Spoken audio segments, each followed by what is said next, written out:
Doctor Ravi OPD के काम में व्यस्त थे। वो हर दिन 100 से भी ज़्यादा बीमार बच्चों को रोजाना मिलते थे। वो इस काम को किसी मशीन की तरह हर दिन किया करते। उनके सहायक ने उनके चेंबर में आकर उन्हें बताया, 2 औरतें एक बच्चे को लेकर आई हैं। बच्चा सांस भी बड़ी मुश्किल से ले पा रहा है। आप कहें तो उन्हें अंदर भेजूं? डॉक्टर ने हाँ में सिर हिलाया। एक बूढ़ी औरत और एक जवान औरत डॉक्टर के चेंबर में आई। बूढ़ी औरत ने अपने हाथों में एक 1.5 साल का बच्चा पकड़ रखा था। दोनों के मटमैले कपड़े और शारीरिक हालत देखकर डॉक्टर ने उनकी आर्थिक परिस्थिति को समझ लिया। डॉक्टर ने इशारे से दोनों को अपने टेबल के पास वाली कुर्सियों पर बैठने को कहा। डॉक्टर ने पूछा, बताइए माँ जी, क्या हुआ है बच्चे को? माँ जी बोली, 3 दिनों से मेरे बच्चे को जुकाम हो रखा है और आज तो बड़ी मुश्किल से सांसें ले पा रहा है। साहब देखिए जरा, बड़ी तकलीफ में है मेरा लाल। डॉक्टर ने बच्चे पर ढके मैले कपड़े के टुकड़े को हटाकर देखा तो एक कुपोषण के कारण बहुत ही कमजोर, बिल्कुल हड़पिंजर सा छोटा सा बच्चा डॉक्टर को दिखा। बच्चे की आधी आंखें खुली थी। हाथ और पैर के नाखून भी सफेद पड़ चुके थे। फेफड़ों में तरल भरने की वजह से सांस लेने में तकलीफ, ये सभी लक्षण निमोनिया के थे। डॉक्टर ने माँ जी से कहा, देखिए माँ जी, बच्चे की हालत बहुत गंभीर है।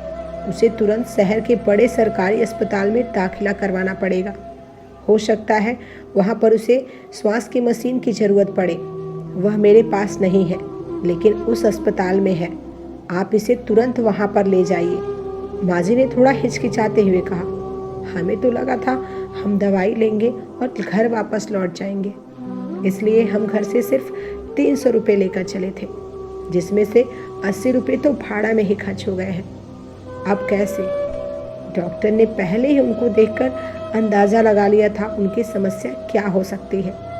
आप चिंता मत कीजिए माँ जी, जहाँ मैं आपको भेज रहा हूँ वह सरकारी दवाखाना है और वहाँ पर गरीब लोगों का अच्छे से इलाज किया जाता है। आप ज़्यादा मत सोचिए और यह लीजिए। आप तुरंत जितनी जल्दी हो सके उस दवाखाने पहुँचिए। डॉक्टर ने अपनी जेब से 500 रुपये निकालकर माँ जी की तरफ बढ़ाते हुए कहा। माँ जी ने डॉक्टर से पैसे लेने से मना कर दिया। उन्होंने कहा, मैं आपसे यह पैसे नहीं ले सकती, उल्टा मुझे आपको पैसे देने चाहिए। आप फिक्र मत कीजिए, हम अभी बस स्टेशन पर जाते हैं, वहाँ पर किसी से संदेशा भिजवाते हैं। इस बच्चे का बाप कुछ न कुछ करके पैसों का इंतजाम कर लेगा।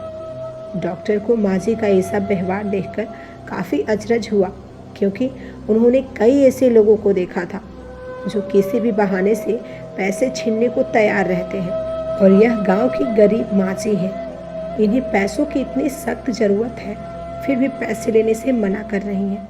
देखिए माँ जी, समझने की कोशिश कीजिए, बच्चे की हालत बहुत गंभीर है। आप बस स्टॉप तक जाएंगे, संदेशा भिजवाएंगे, बच्चे का बाप कहीं से पैसों का इंतजाम करेगा। इन सब में काफ़ी देर हो जाएगी और आपका बच्चा इस स्थिति में नहीं है कि ज़्यादा देर तक बर्दाश्त कर सके। हो सकता है थोड़े ही सही आपसे बाहर से कुछ दवाएं या इंजेक्शन मंगवाए जाएं, तब आपको इन पैसों की ज़रूरत पड़ सकती है। आप ज़्यादा सोचने में समय ना गवाइए। और भी पैसों की ज़रूरत पड़े तो हिचकिचाइएगा नहीं, मेरे पास आ जाइएगा। डॉक्टर ने कहा। दोनों ही औरतें पैसा लेना नहीं चाहती थी, लेकिन उनकी मजबूरी थी या फिर बच्चे की बिगड़ती हालत। उन्होंने बेमन से पैसे ले लिए और अस्पताल की तरफ रवाना हो गए। डॉक्टर रवि फिर से अपनी उसी मशीनी दिनचर्या में लग गए।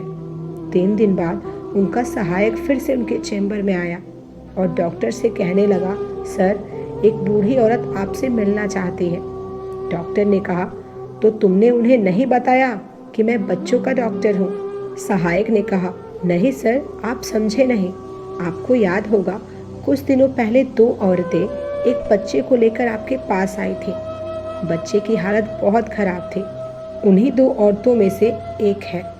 डॉक्टर रवि अपने रोज के बिजी शेड्यूल के चलते इस बात को कब का भुला चुके थे। सहायक के बताने पर उन्हें याद आ गया और उन्हें लगा कि शायद उन्हें और पैसों की जरूरत पड़ी होगी, इसलिए आई होंगी। उन्होंने उस माँ जी को अंदर भेजने के लिए कहा।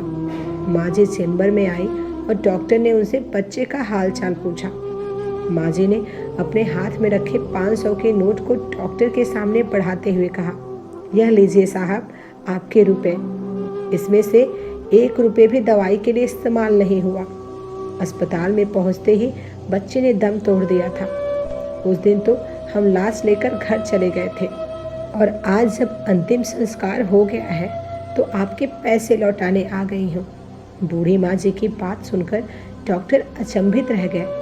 वह सोचने लगे कि क्या इस कलयुग में भी ऐसे लोग अभी भी जिंदा हैं, और शायद यही लोग हैं जिनकी वजह से धरती माँ इतना पाप होने के बावजूद सबको मजबूती से थामे हुई है। डॉक्टर ने माँ जी से कहा, माँ जी, आपको यह थोड़े से पैसे लौटाने के लिए धक्का खाते हुए इतना दूर आने की आवश्यकता नहीं थी, और मैं कहाँ देख रहा था कि आपने पैसे दवाइयों में खर्च किए या नहीं। आप नहीं देख रहे थे, लेकिन मेरा भगवान तो देख रहा था। माँ जी ने अपना पक्ष रखते हुए कहा और पैसे डॉक्टर के टेबल पर रखकर चली गई। झुकी हुई पीठ के साथ चलती बूढ़ी माँ जी को देखकर डॉक्टर के दिल में फिर ख्याल आया, पढ़े लिखे भ्रष्टाचारी लोग जो ईमानदारी की बातें करते हैं, उनका बोझा गांव देहात के इन अनपढ़ लेकिन सच्चे ईमानदार लोग ही उठाते हैं, इसलिए वो झुक गए हैं। दोस्तों, ईमानदारी पर दिल छूने वाली यह कहानी हमें सिखाती है कि पेट भरे होने पर भगवान की भक्ति और ज्ञान की बातें जैसे कोई भी कर सकता है, वैसे ही पैसों के होने पर ईमानदारी की बातें करना कोई बड़ी बात नहीं है। बड़ी बात तो तब है जब आपके पास सभी चीज वस्तुओं की कमी हो और फिर भी आप अपनी नैतिकता पर अड़े रहें। तो दोस्तों, यह थी हमारी आज की कहानी।